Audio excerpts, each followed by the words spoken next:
네, 테이퍼링 가속화와 금리 인상에 시선이 쏠렸던 시장이 이제는 오미크론이 등장하면서 변동성이 확대되고 있습니다. 어떻게 영향을 미쳐봐야 될까요?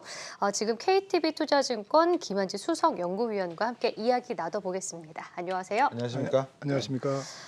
오미크론 시장이 사실 뉴욕장의 공포감을 굉장히 휩싸이게 했어요. 근데 우리 시장은 오늘 좀 잘 버티는 모습이 나오고 있어서 다시 코스닥이 지금 천선을 회복을 했네요. 이런 상황 좀 어떻게 보고 계셨나요? 네, 뭐 한 2주 정도는 불확실성이 지배할 것 같고요.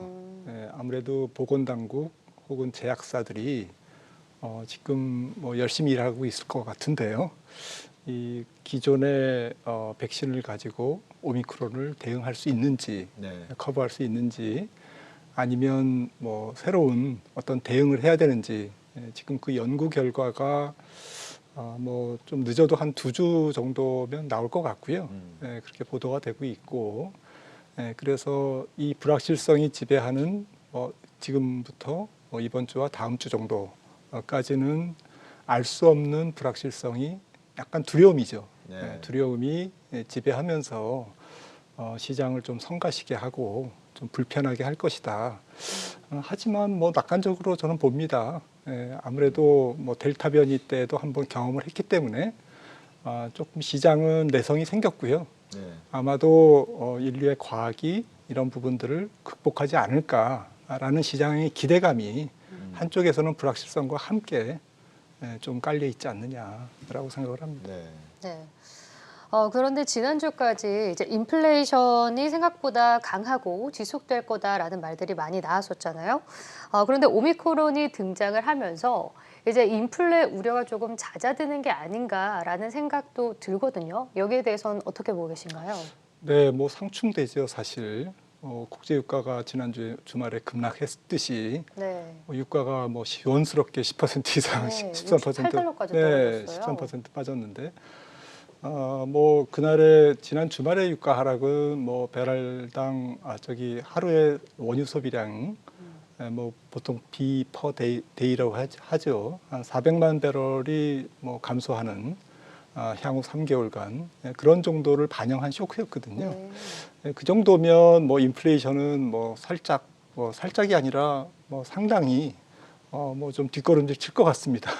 정말 유가가 그 정도의 어떤 그 수요 감소가 정당화될 정도의 상황이라면 뭐 세계적인 이동이나 뭐 이런 부분도 모든 뭐 물가 상승 요인이 이제 좀 다 물러갈 텐데 뭐 상대적으로는 사실 공급 부족에서 생긴 약간 공급 차질에서 생긴 인플레이션 요인은 오히려 더 네, 생산이 감소하니까요. 그렇죠. 그래서 그런 공급 차질에 따른 인플레이션율은 다시 또 올라갈 거거든요. 네. 수요의 감소에 의한 인플레이션율은 떨어지지만 그래서 이 부분이 다 상충되기 때문에 사실은 양면성이 있습니다. 하지만 뭐 일단 연말 연초를 지나서 이런 오미크론이 극복된다라고 가정할 때는 인플레이션 스토리는 여전히 유효하다라고 저는 생각을 하고 있고요. 네. 세계 경기 회복 추세도 아마도 이번 12월 정도 혹은 늦어도 한 1월 정도는 내년 1월 정도는 지나가면 새로운 수요 회복과 경기 확장에 대한 그림이 조금 선명하게 그려지지 않을까라고 생각이 돼서 인플레를 반영하는 뭐 장기금리라든지 이런 부분들은 뭐 당장의 인플레이션 상황도 반영하지만 조금 긴 호흡으로 반영하지 않습니까? 네. 좀 긴 호흡으로 한 6개월 정도의 인플레이션 상황을 반영하기 때문에 알게 모르게 금리는 잘 안 떨어질 것이다 라고 저는 보고 있습니다. 방금 인플레이션 말씀을 주셨으니까 지금 고용 수도 58만 명으로 네. 상당히 강한 세를 보일 걸로 예상을 하고 있고요. 네. 그리고 저 10년 만기 국채 금리도 지금 선물 시장에서는 1.54%로 지금 다시 반등을 했고 맞습니다. 조금 전에 저 유가 지수가 지금 하락한 걸로 나왔는데 네. 선물 유가 지수도 지금 4%에서 5% 가까이 지금 반등을 하고 있는 네, 상황이에요. 맞습니다. 그러니까 말씀 주신 대로 이번 오미크론 이 변이 사태, 변종 사태가 아직까지는 2주 동안 불확실한 사태고 기존의 그 질서를 가져가는 것이 맞다 이렇게 보는 것 같아요. 금리는 어떻습니까? 정책은? 지금 골드만삭스에서 또 내년에 금리를 3번을 올릴 것이다. 네. 6월, 9월, 12월에 올릴 것이다. 그리고 2023년에는 또 2번 정도 올릴 것으로 확인이 되고 있고 테이퍼링도 가속화될 수도 있다. 네. 150억 달러에서 300억 달러로 가속화될 거다라는 전망들이 나오는 가운데 그러니까 오미크론의 영향은 일단 금리에 있어서는 크지 않을 수 있다고 보는 관점이 있는 것 같아요. 그럼 네. 계속해서 우리가 긴축적으로 전략을 짜야 되는 걸까요? 네, 아마도 긴축 시나리오는 유효하지 않을까라고 저는 결론을 내리고 있고요. 아무래도 오미크론의 불확실성은 있지만 분명한 것은 어쨌든 지금 인류가 보유하고 있는 네. 어떤 대응 능력, 기술력 이런 부분들이 시장에서는 어쨌든 좀 네. 네, 그 금리도 그런 것과 연결해서 볼 때는 결국 경기 확장의 시나리오를 그렇게 저해하기는 어려울 것이다. 라는 관점이고요. 내년도 어쨌든 전체적인 경기 그림이 문제인데 네. 지금 같은 경우에는 아무래도 연말 연초가 지나면 다시 리오프닝 경제로 갈 가능성이 저는 높다고 봅니다. 방금 금리 말씀을 주셨으니까 금리가 이렇게 오르다 보니까 가장 눈에 띄는 게 나스닥추가 가장 이 지수가 낙폭이 크더라고요. 기술주들이 네, 네. 빠지니까요. 기술주들이 그죠? 네. 이제 그쪽에 투자를 많이 했을 거 아닙니까? 네. 벤처나 뭐 스타트업 네. 기업들이 많으니까. 근데 지금 투자자 입장에서 그러면 뭐 2주 동안은 어느 정도 관망세다 이렇게 말씀들을 주고 계시는데 전문가분들이 전평가된 중소형주를 우리가 좀 관심 있게 들여다봐야 될 시점인지 아니면 계속해서 대형주 이런 성장 또는 가치주에 좀 관심을 가져야 될지 어떻게 보십니까? 네, 기업의 혹은 종목의 사이즈는 뭐 그렇게 중요하지 않다라고 저는 네. 개인적으로 보고 있습니다. 왜냐하면 지금 시장이 어떤 추세를 가지고 어떤 주도주를 형성해서 주도주 중심으로 군집을 이루면서 네. 그룹핑을 해서 이렇게 갈 수 있는 에너지는 아니거든요. 적어도 오미크론이 지금 지배하고 있기 때문에.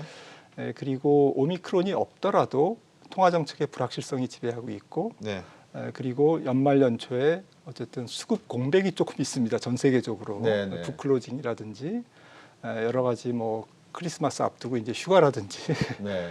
뭐 이런 부분들이 올해 이제 전체적으로 뭐 정리되는 분위기에 들어가고 있기 때문에 네. 조금 뭐 계절적 수급 공백 어떤 기간도 해당되고요. 그래서 뭐 주도주가 형성되기는 어려운데요. 아무래도 이제 큰 어떤 그 종목군 네. 혹은 섹터 이런 측면보다는 조금 뭐 이렇게 그 테마성 위주로 이렇게 조금 시장이 발빠르게 움직이는 그런 현상이 전 세계적으로 유행할 것 같습니다. 제가 그 최근에 이제 자료를 이래 보니까 네. 우리나라에서는 아까 말씀드린 테마 중심으로 가는데 미국도 비슷한 경우는 있습니다. 예를 들어서 카카오 쪽에 카카오뱅크도 네. 상당히 테마 쪽으로 몰리는 상황이고 또 플랫폼 테마가 밀리니까는 또 그쪽으로 확 가는 네. 상황인데 메타버스라는 게 또 있었지 않습니까? 네. 그러면 이렇게 특정화된 업종이라 그럴까요? 테마. 이거는 또 어떻게 보면은 버블을 만드는 위험성도 가지고 있거든요. 맞습니다. 그래서 그 부분은 또 어떻게 해석을 해야 될지. 네, 그러니까 시장이 조금 양면성이 있는 것 같아요. 있을 것 같아요. 이 12월 장세는 한쪽에서는 주식시장의 전반적인 불확실성 때문에 조금 PER이 낮고 PBR도 낮고 또 배당 수익률 높고 또 금리 상승에 유리한 미국은 좀 금융주 섹터가 강하거든요. 네. 은행주가. 그런 식으로 조금 보수화되는 그러한 군집이 한 군데가 하나는 이제 그렇게 이루어지고 네. 다른 한편에서는 어차피 오미크론은 극복될 거야. 내년도 경제는 확장할 거야. 또 금리는 또 계속 올라갈 거야. 라는 쪽에서 어쨌든 성장에 대한 기대감이 네. 한쪽에서는 좀 살아 있거든요. 네. 네. 그래서 이 성장에 대한 기대감은 우리나라의 메타버스라든지 또 미국의 기술 혁신 성장주라든지 이런 쪽에 어떠한 그 굵직한 네. 어떠한 트렌드에 대한 선취매, 내년 상반기에 세계 경기와 섹터를 주도할 수 있는 그러한 포텐셜이 있는 섹터에 대한 선취매적 좀 롱텀한 네. 뭐 단기 투자자만 있는 것은 아니니까요. 글로벌 롱텀 투자자들은 이런 투자를 조금 선점하는 섹터를 선점하는 그러려는 움직임이 있습니다. 그런 측면에서는 한쪽에서는 성장주 그룹이 선택적으로 좀 집중적으로 네. 이렇게 선택돼서 올라갈 가능성이 있다라는 것이죠.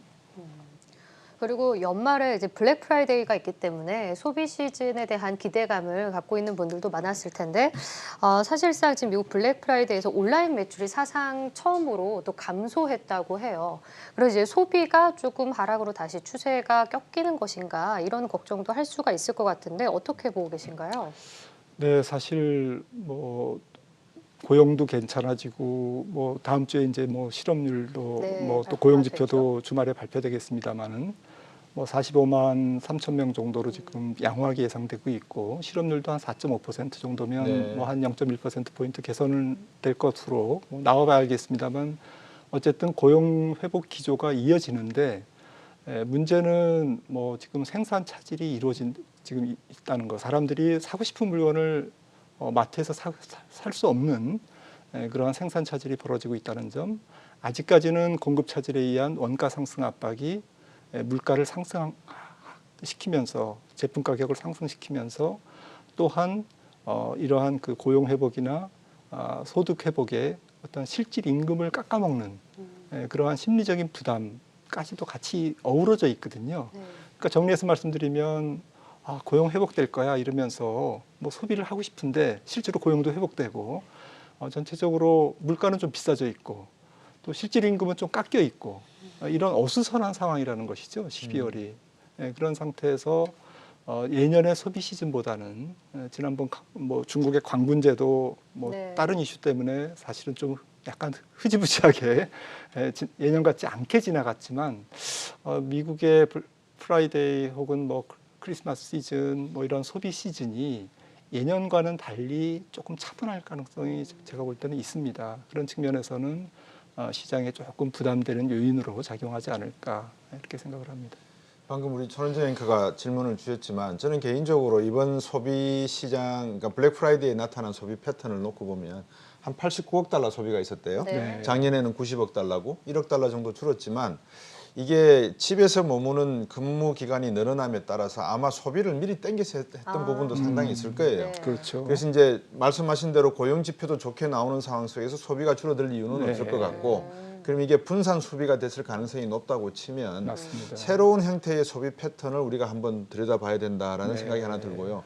무엇보다도 지금 중요한 게 앞에서도 제가 여쭤봤지만 이 기술주들 중국 박수진 연구원한테도 제가 이 빅테크 기업에 대한 규제가 중국이 이렇게 심해지면 미국과의 경쟁에서 뒤처질 건데 테슬라나 또는 뭐 우주항공이나 여러 가지 기술주와 관련된 빅테크 기업에 대한 미국이 치고 나가는 거 이게 좀 더 미국 입장에서 우위에 서지 않을까 싶은 생각이 유리하죠. 들거든요. 그렇죠. 네. 저도 그렇게 봅니다. 이번 기술 전쟁에서 어쨌든 중국은 조금 어쨌든 숨을 죽이고 있는 그런 상황인데 어쨌거나 중국 경제 전체적으로 국민 경제가 굉장히 조금 뭐 이렇게 지금 뭐 헝다 문제라든지 네. 전체적으로 연준이 통화 긴축의 고삐를 죄는 상황에서 그렇죠. 부채 비율이 높은 기업을 잔뜩 갖고 있는 품고 있는 국가가 또 중국이거든요. 그렇습니다. 네, 부동산 네. 이런 기업들 중심으로요.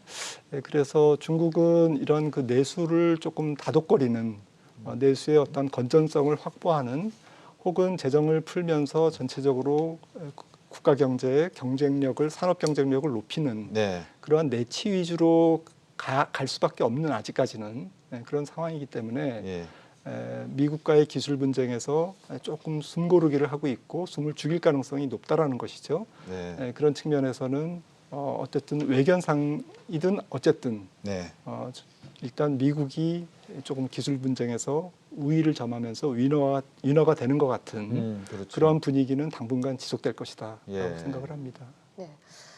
그리고 지금 저희가 지속적으로 항상 여쭤보는 게 선진국 증시와 이 신흥국 증시의 디커플링에 대해서 말씀을 드리고 있거든요. 일단 금요일에 미국장이 반장이 열렸기 때문에 뭐 단기간으로 보면은 그쪽은 많이 하락을 했고 오늘은 우리는 또 덜 하락하고 있고 이것도 어떻게 보면 네. 디커플링일 수도 있겠지만 백신 같은 경우에 이제 오미크론이 이제 계속 변동성을 확대하게 된다면 지금 모더나와 화이자와 바이온테크 같은 경우는 상당히 많이 갔어요. 그렇습니다. 그런데 우리나라 같은 경우에 지금 아직 백신이 백신이 만들어지지 않았고 진단키트 쪽으로만 계속 가고 있는 상황인데 이렇게 계속 주가가 차별화된다면 이에 대한 전략도 필요할 것 같습니다. 어떻게 보고 계신가요? 네, 조금 긴 호흡으로 본다면 결국 내년 봄까지 미국의 말씀하셨던 기술 우위주 빅테크 기업이 가장 선방을 하거나 아니면 글로벌 증시가 약세장을 벗어나서 본격적으로 우상향하는 그러한 추세를 형성한다면 다시 나스닥이 주도할 가능성이 높다라는 것이죠. 네. 그런 측면에서 지금 뭐 백신 접종률 말씀하셨지만 뭐 지금 전 세계 뭐 백신 접종률에서 뭐 유럽이 좀 우위고요, 미국보다는. 네. 하지만 이제 지금 확진자나 이런 부분들은 경제의 어떤 활동성 면에서는 미국이 가장 좋거든요. 미국이 일단 2차 접종은 60%, 전 세계의 2차 접종률은 40%밖에 안 됩니다. 그런 상태에서 코로나 치료제와 또 오미크론에 대한 대응도 미국이 어떤 그 헤게모니를 쥐고 있기 때문에 대응이 좀 빠를 가능성이 높고요. 내년도 서비스업 경제 중심으로 미국이 조금 더 회복을 빨리 할 가능성에 염두를 둔다면 결국에는 지금 주도하는 전 세계 경제의 어떠한 핵심 키워드는 혁신 성장, 기술 혁신 기업이 될 거거든요. 그런 측면에서는 PR이 그렇게 높지 않은 한 30배 정도의 언저리에 왔다 갔다 하는 미국의 나스닥의 우량 빅테크 기업들이 다시 전 세계 경제의 어떤 그 주식시장의 테마라기보다는 뭐 메가 트렌드죠. 네. 이런 트렌드로 형성될 가능성이 높다면 미국의 그런 빅테크 기업과 좀 유사한 혹은 거기에 어떤 그 밸류 체인에 연결돼 있는 우리나라 같은 경우는 이제 반도체 기업이 될 거고요. 네. 또 소재, 부품, 장비 혹은 2차 전지까지 확장해서 본다면 전체적으로 기술주 테마가 다시 또 부상할 가능성이 있을 거라는 것이죠. 이 부분은 조금 뭐 색다른 얘기가 아닌 게 2016년부터 2019년, 20년까지도 코로나 직전까지도 미국이 계속 연준이 긴축을 하는 가운데에서도 빅테크 기업들이 약진했지 않습니까? 네, 그 금리가 올라서 빅테크 기업들은 이제 완전히 이제 안 돼라고 보기에는 이쪽 이제다. 세력들이 워낙 그 어닝스 파워라든지 그렇죠. 시장에 대한 헤게모니가 강력하다라는 것이죠. 그런 측면에서는 우리나라 증시에서도 그런 것과 유관한 그러한 섹터라든지 어떤 밸류체인의 기업들을 계속 발굴하는 노력이 필요할 것 같습니다. 방금 밸류체인 말씀하시니까 만약에 빅테크 기업과 가장 큰 밸류체인은 어디라고 생각하세요, 현정 씨는? 빅테크 기업과 비교할 수 있는? 아니요, 그 연관된 밸류체인의 가장 중요한 업종, 뭐 테마, 산업? 반도체 외에요? 네, 왜? 그렇다면 혹시 2차 전지인가요? 암호화폐라고 저는 암호화폐인가요? 생각합니다. 다음 질문이 암호화폐잖아요. 네네. 암호화폐 시장이 그렇군요. 그렇죠. 채굴을 해야 되니까 네. 엔비디아 같은. 그럼요. 네네. 이게 주가가 다우가 900포인트 빠질 때 비트코인이 53,000달러까지 훅 떨어졌어요. 네. 보통 이제 재무 경제학이나 이런 데서 약세장이다라고 정의를 최고가 대비 20% 이상 빠지면 우리가 약세장이다라고 정의를 하지 않습니까? 맞습니다. 그런데 이게 20% 빠졌단 말입니다. 그래서 사람들이 깜짝 놀라서 야 이제 비트코인 암호화폐 시장도 약세장으로 들어가는 거 아닌가 이렇게 생각을 하는데 중국은 디지털 화폐 시장으로 가겠다는 이야기가 나오고 있고 자 이제 그다음에 암호화폐는 어떤 시장 약세장으로 갈까요? 아니면 암호화폐도 이 좀 지켜보는 가운데 반등의 틈을 노리고 있을까요? 어떻게 보세요? 저는 뭐 암호화폐 전문가도 아니고 블록체인 전문가도 아니라서 예. 뭐 사실은 좀 매크로 혹은 뭐 자산 전략 입장에서 암호화폐를 지금 조금 더 이렇게 세밀하게 보고는 있습니다. 왜냐하면은 암호화폐가 일단 거래 대금이라든지 그리고 전체적인 자산 시장에서의 위상이 어쨌거나 지금 굉장히 커졌지 않습니까? 그리고 지난 1년간 암호화폐가 거래가 되면서 다른 경제 변수 혹은 네. 가격 지표, 달러라든지 금이라든지 혹은 금리라든지 그렇죠. 혹은 통화량이라든지 이러한 경제 지표와 굉장히 어떤 연관성을 보이고 있습니다. 뚜렷한. 왜냐하면 암호화폐는 두 가지 성격이 있지 않습니까? 하나는 그냥 위험자산, 그냥 투기적인 위험자산 혹은 뭐 조금 더 심하게 말씀드리면 묻지마 투자의 어떤 그 대상 그렇죠. 뭐 이러한 것도 있지만 한편으로는 약간의 그 화폐적 성격이 있지 않습니까? 그렇죠.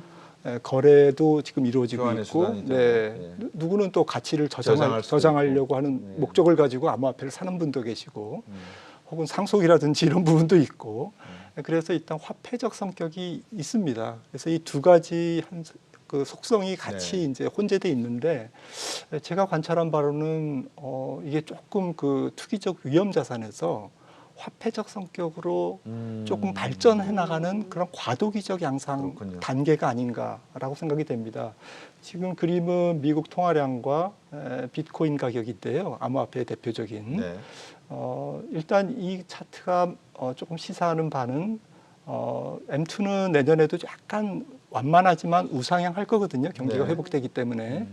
그렇다면 비트코인이 투기적 위험 자산으로서는 조금 한계가 있다.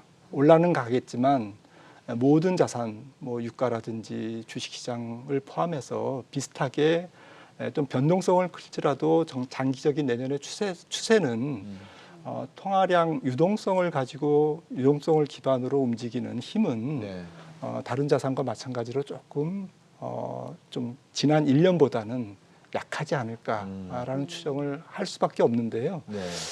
다른 측면에서는 이제 앞서 말씀드린 이제 좀 화폐적 성격 이 부분에서는 조금 퀘스천이 있습니다. 암호화폐가 좀 추가적으로 상승할 수 있는 그런 가능성을 조금씩 엿보이고 있다라는 말씀을 좀 드리고 싶습니다. 네. 그래서 오미크론 때문에 이제 주식시장의 변동성이 확대될 수가 있는데 그렇다면은 이제 비트코인이나 이런 암호화폐가 또 다른 대안이 될 수 있지 않을까라는 생각도 들거든요. 그렇게 되면은 수요가 또 늘어나게 된다면 또 그 암호화폐의 가격이 오를 가능성도 있을 것 같은데 어떻게 보시나요? 네, 충분히 있습니다. 화폐적 성격으로 만약에 암호화폐가 조금 더 진일보한다면 기존까지는 조금 달러의 지배를 받았거든요. 암호화폐 가격 자체가. 네. 올해 달러 강세 국면에서 암호화폐의 기술적 조정이 무관하지 않습니다. 그리고 금도 일종의 뭐 안전자산이면서 준화폐이기 때문에 통하기 때문에 그런 측면에서도 금 가격과 그동안 동행을 보였는데 올해 약간 특이한 현상은 이 달러와 금과 암호화폐 가격이 조금 개별적으로 놓을 가능성을 살짝씩 엿보이고 있습니다. 아직까지는 이제 완전히 디커플링 된 건 아닌데요. 디커플링 된 건 아닌데 살짝 차별화의 가능성을 엿보이고 있다라는 말씀을 드리는 거고요. 만약에 내년에 들어가서 암호화폐가 조금 더 진일보한다면 아마도 좀 금의 대체제로 좀 급부상하지 않을까라는 개인적인 좀 생각을 갖고 있고 그런 경우에는 앞서 보여드렸던 유동성이나 이런 측면보다 혹은 달러나 금의 가격과는 완전히 디커플링 돼서 전 세계 뭐 국가 부채라든지 특히 미국의 국가 부채 규모라든지 내지는 재정 적자 이러한 그 화폐의 다일루션이죠. 화폐를 못 믿겠다. 기존 통화 질서를 못 믿겠다라는 쪽으로 성급하게 치고 나갈 수가 있습니다. 예. 그럴 경우에는 암호화폐 가격이 훨씬 더 조금 빠른 상승을 보일 수도 있겠죠. 관찰해 봐야 되겠습니다. 말씀 주시는 걸 듣고 보니까 이게 디지털 기술이라는 것과 암호화폐, 그다음에 이게 또 다른 하나의 또 기술력이 있어요. NFT라든지 여러 가지 네. 기술력이 있는데 이게 NFT가 암호화폐와 연결이 되려 그러면 또 이 사이버 시큐리티라는 대목도 중요하거든요. 맞습니다. 그러니까 앞으로의 시장은 계속 파생돼 나갈 수밖에 없는 기술과 연관된 그런 내용인 것 같고 어차피 이 기술 중심의 세상으로 간다 그러면 당분간 터뷸런스가 있어도 네. 저희들이 그쪽에다가 방향성을 두는 것이 아마 합리적이다 이렇게 보는 게 맞겠죠. 맞습니다. 네, 네. 그쪽을 계속 공부해야 될 것 같습니다. 네, 오늘 말씀 여기까지 듣겠습니다. 고맙습니다.